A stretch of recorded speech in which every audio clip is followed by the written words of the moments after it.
you might have heard about Sri Lanka. Sri Lanka is a small island in the Indian Ocean. So today, I'm going to explain the education system in Sri Lanka. So in this part 1, I'm going to cover government policy for the education, vision and mission of Sri Lankan education system, the goals and competencies of the education system, different levels of Sri Lankan education system, advanced, teacher in Sri Lankan context, which is the most important part of this presentation. So the policy of the government in relation to education. So most importantly, it is to provide free education from the primary stage to the first degree level of the university education. So this is the most prominent character in Sri Lankan education. So to achieve this free education, the government have built up a network of schools, and the teachers were appointed and paid by the government, and a package of welfare service for the students, which comprise of free textbooks, the uniforms, and midday meals, and it extends to the health service facilities. So the general education span in the school is normally 13 years, which lasts from age 5 to 18 years. So when it comes to the university, depending on the degree, it can vary from 3 to 5 years. So vision of the Ministry of Education, I took the vision of the Ministry of Education because the visions can vary from the different ministries to ministries. For example, in the higher education ministry, the vision can vary. But the Ministry of Education is the most basis for the education system in Sri Lanka.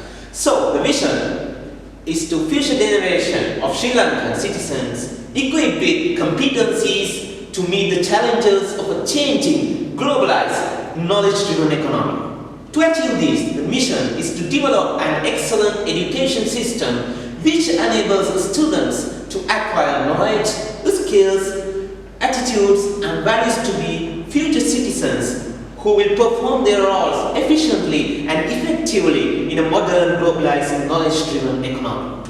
Now let's look at the national goals and the competencies of the Sri Lankan education. First, the national goals. The first one is the nation building and the establishment of a Sri Lankan identity, which is more important to develop a Sri Lankan identity. The second one is to recognizing and conserving the best elements of the nation's heritage while responding to the challenges of the changing world. And the third one, creating and supporting an environment imbued with norms and the social justice and the democratic way of life that promotes respect to the human rights, awareness of duties, obligations, and deep abiding concerns for one another.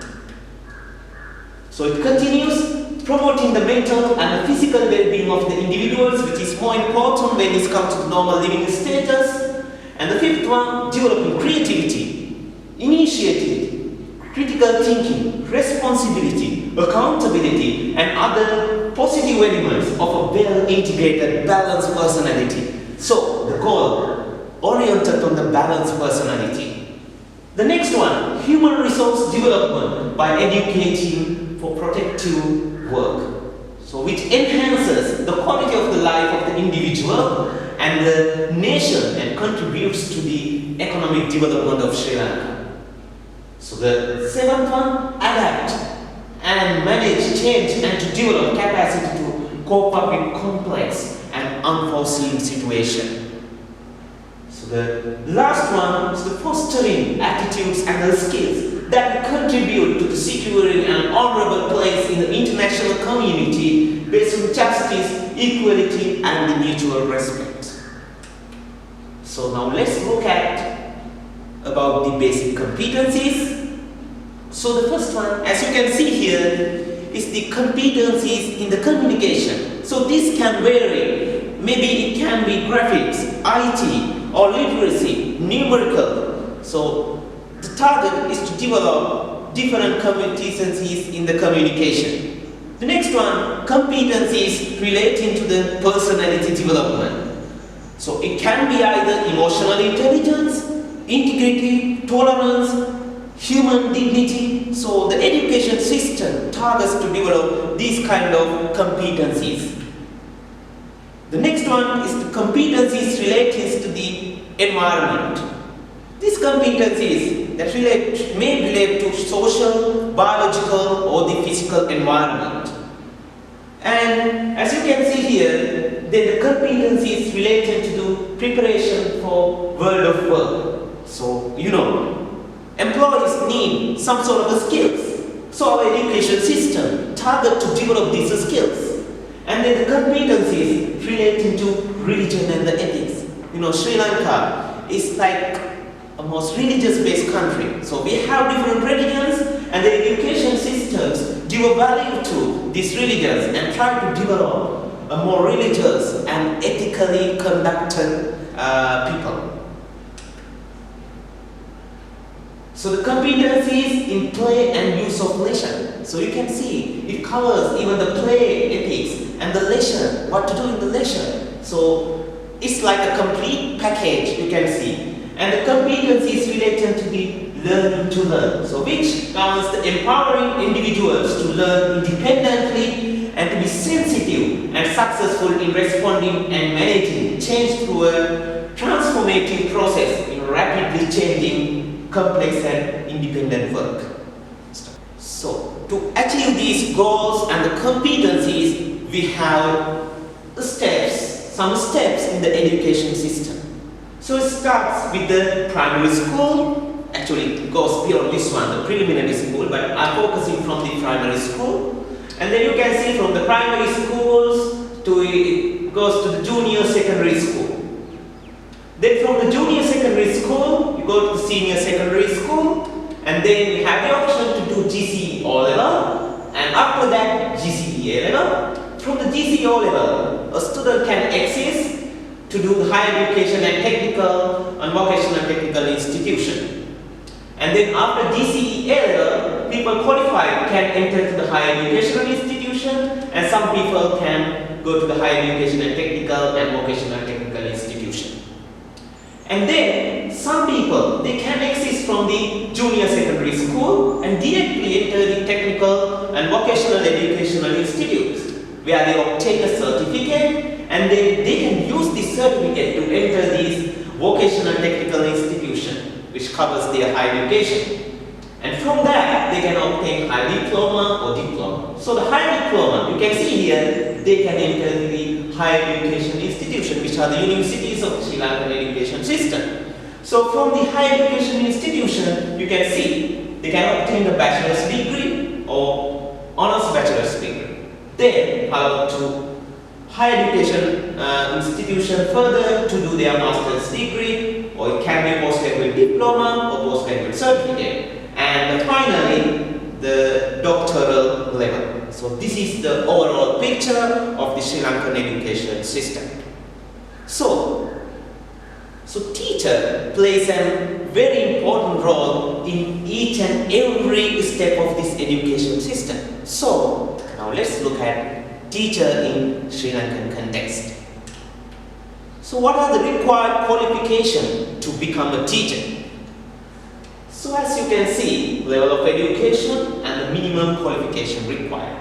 So when it comes to the primary education, middle education and the senior secondary education, you can see what it requires is 3 passes in one sitting at GCE A-level examination, and credit passes in some GCE O-level subjects, and 3-year pre-service professional course in teacher training education. So this is the qualification when it comes to primary education, middle education and the senior secondary education. When it comes to post-secondary education, you need a degree, a bachelor's degree followed by teacher training. The next one, vocational education, again, it is a must to have a bachelor's degree and a master's degree program with the teacher training. And the highest one, tertiary education, yes, bachelor's degree is a must, and then a master's degree or PhD with a minimum 1-year teaching experience. Here also, there are separate staff development courses are conducted to train the teachers. The total number of teachers in the education system serving under the Ministry of Education and the provincial ministries' education amounts 219,887 in year 2011. So this is the statistics that I found, but this number goes beyond this when it's come to the present situation. So the teacher-pupil ratio is 1 to 70, which is very important. It is favorable when compared with the developing countries. And the most teachers are those with the pedagogical training either at a National College of Education or a Faculty of Education in a university. So this is also very important. They undergo extensive training either at a National College of Education or Faculty of Education in a university. Then the diploma in teaching conducted in these National Colleges of Education is 3 years duration, while the teacher training course in a teachers training college is around 2 years. So the graduate teachers have a degree obtained from a recognized university, and they are expected to undergo a postgraduate diploma in education to become professionally qualified. So most of the teachers, even though they passed out from university with a bachelor's degree, after getting recruitment, mostly they are doing this postgraduate diploma in education, where they have identified to be qualified. So the number of untrained teachers in the system is minimum, and in future, no uncertified person will be recruited to teaching services. So there are 17 national colleges of education which offer free service diploma in teaching courses. The intake is around 3,000 per year. So compared to the science and the education system, this is a considerable number. And there are 11 teacher training centers that offer 2-year training programs for the teachers in service who are untrained. Besides, there are 4 faculties, Department of Education attached to universities, and the NIE conducting diploma in education courses or Bachelor of Education courses. Besides, there are 4 faculties, departments of education attached to universities who are conducting these training programs, and the NIE, National Institute of Education, plays a major role in the Sri Lanka Education System, where they conduct diploma in education courses and also bachelor's degree education courses. So in-service training for teachers are conducted in teachers centers, where the subject-based resource centers and under the guidance and the supervision of NIE. So a large number of in-service advisors are available to conduct regular programs at the zonal levels.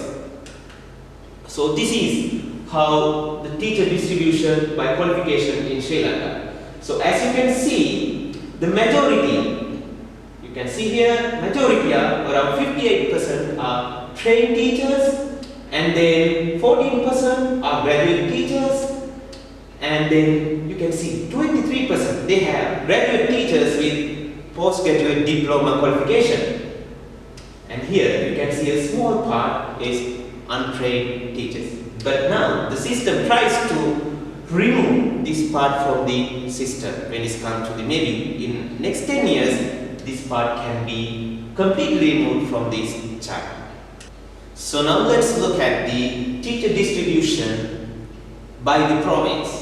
So Sri Lanka has 9 provinces.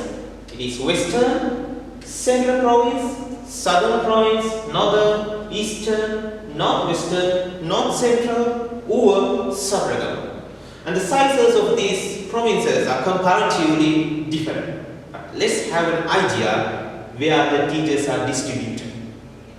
So as you can see here, the Western Province, where the capital city Colombo lies in the Western city, it has the highest number of teachers with highest number of trained graduates and also graduates and a fair number of trained teachers. And you can see untrained teachers in the Colombo district is minimum.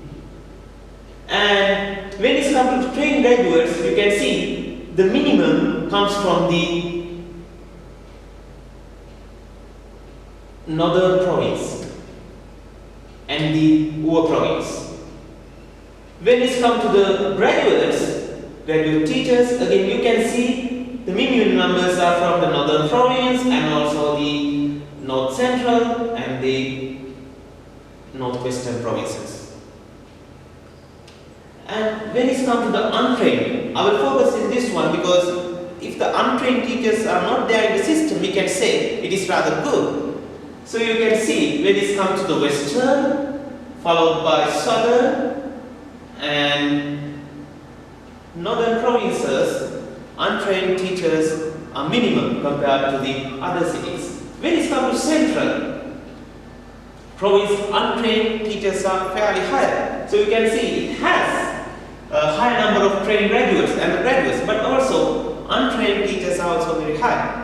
I think this is due to the impact of the tea plantation community, because about maybe 10 to 15 years back, the government recruited some untrained teachers in a voluntary basis. Then in the system, with the time, they got their permanency to do the teaching. So that is how this figure appears. So this is how it looks like. So when you look at the manuscript, so you can analyze this data and try to understand what are the lacking points when it comes to the distribution of teachers in the when you compare each provinces. So that is about the distribution. So finally, I want to tell a very important factor about the Sri Lankan teachers.